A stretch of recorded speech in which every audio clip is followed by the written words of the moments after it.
नमस्ते दोस्तों, मैथ्स की इस क्लास में आप सभी का स्वागत है। तो इस क्लास में हम लोग सीखेंगे महाराष्ट्र बोर्ड के मैथमेटिक्स के क्लास 6 का चैप्टर नंबर 2 एंगल्स का प्रॉब्लम सेट 2 का क्वेश्चन नंबर 2। ये सेकंड क्वेश्चन है और अगला क्वेश्चन लास्ट क्वेश्चन रहने वाला है Q3। ऑलराइट, तो चलिए दोस्तों शुरुआत करते हैं। यहाँ पे हमें एक क्वेश्चन दिया गया है, the measures of some angles are given below and write the type of each angle. Right, तो यहाँ पे मैं जरा डॉट दे देता हूँ। तो इसका मतलब है कि कुछ एंगल्स के मेजर दिए गए हैं और वो एंगल का टाइप हमें लिखना है। तो हमें एंगल के टाइप है वो हम सबसे पहले लिख लेंगे। एक तो रहता है जीरो एंगल, दूसरा रहता है एक्यूट एंगल,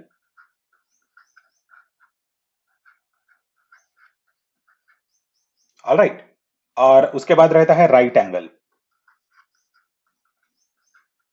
तो ये रफ वर्क जो रहता है वो आप हमेशा सबसे पहले कर लीजिए जब भी आप आपका लिखना चाहे ऐसे टाइप के प्रॉब्लम के आंसर। तो जीरो एंगल का मतलब है जो 0 डिग्री का होता है वो, राइट एंगल का मतलब होता है जो 90 डिग्री का होता है वो, एक्यूट एंगल जो रहता है वो 0 डिग्री से बड़ा होता है और 90 डिग्री से छोटा होता है। उसके बाद रहता है ऑब्ट्यूज एंगल, उसके बाद रहता है स्ट्रेट एंगल,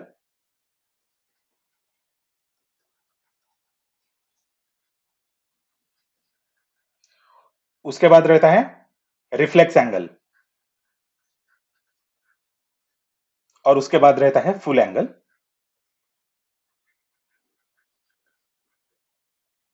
ऑलराइट, या कंप्लीट एंगल। तो ऑब्ट्यूज एंगल जो रहता है वो 90 डिग्री से ज्यादा होता है और 180 डिग्री से कम होता है, ऑलराइट। रिफ्लेक्स एंगल जो रहता है वो 180 डिग्री से ज्यादा रहता है और कंप्लीट एंगल या फुल एंगल से कम रहता है, और कंप्लीट एंगल हमेशा 360 डिग्री का रहता है। तो चलिए यहाँ पे अपने को जो एंगल्स के मेजर्स दिए गए हैं उससे हम ये डिटरमाइन करने की कोशिश करेंगे कि वो कौन से टाइप के एंगल है, और मैं वहीं पे लिख देता हूं।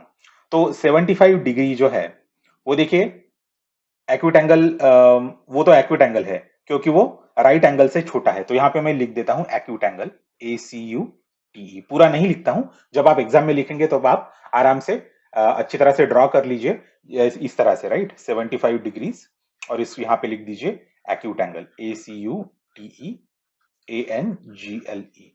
तो ये आपको पूरे मार्क्स मिल जाएंगे। तो यहाँ पे है 215 डिग्री। तो 215 डिग्री मतलब 215, आई थिंक हिंदी में इसको 215 बोलते हैं। तो ये देखिए, ये 180 डिग्री से ज्यादा तो है, पर ये फुल एंगल से छोटा है, तो इसका मतलब होता है कि ये एक रिफ्लेक्स एंगल है, ऑलराइट। तो यहाँ पे मैं लिख देता हूँ रिफ्लेक्स। तो मैं रो वाइज जा सकता हूँ या कॉलम वाइज जा सकता हूँ, वैसे हम पढ़ रहे हैं तो हम किसी भी ऑर्डर में जा सकते हैं, पर आप जब एग्जाम में लिखेंगे तब आप जो नंबर्स दिए गए हैं उसके हिसाब से जाइए, ऑलराइट। तो ये 180 डिग्री जो है वो एक स्ट्रेट एंगल है, STRAIT। और स्ट्रेट का स्पेलिंग जरा गलत हो गया, STRAIGHT, ओके। स्ट्रेट एंगल है ये 180 डिग्री का। तो ये 148 डिग्री का जो एंगल है वो क्या है, वो एक ऑब्ट्यूज एंगल है, क्योंकि ये 90 डिग्री से बड़ा है और 180 डिग्री से छोटा है। और ये तो काफी मतलब आसान है, ये जीरो एंगल है, जीरो एंगल। और ये फुल एंगल या कंप्लीट एंगल, फुल और कंप्लीट एंगल। ये 120 डिग्री का है, तो 120 डिग्री का जो एंगल है वो ऑब्ट्यूज एंगल है, और 90 डिग्री का एंगल जो है वो राइट एंगल है। तो इस टाइप के प्रॉब्लम्स जब भी आपको दिए जाएंगे कि आप एंगल कौन से है वो डिटरमाइन कीजिए, तब यूजुअली क्या रहेगा कि एक जीरो वाला एंगल रहेगा, एक 360 का एंगल रहेगा, 90 का रहेगा और 180 का रहेगा।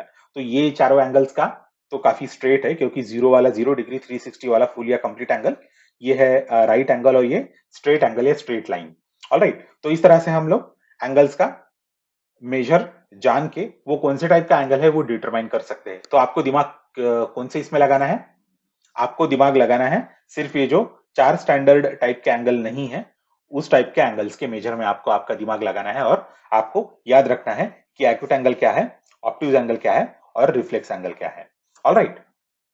तो चलिए दोस्तों, अगले क्लास में हम Q3 सॉल्व करेंगे। Thanks a lot for watching this video. इस वीडियो को लाइक कीजिए और शेयर कीजिए। मेरे चैनल को सब्सक्राइब कीजिए और नोटिफिकेशंस के लिए बेल आइकन दबाइए। अगले लेक्चर में फिर मिलेंगे।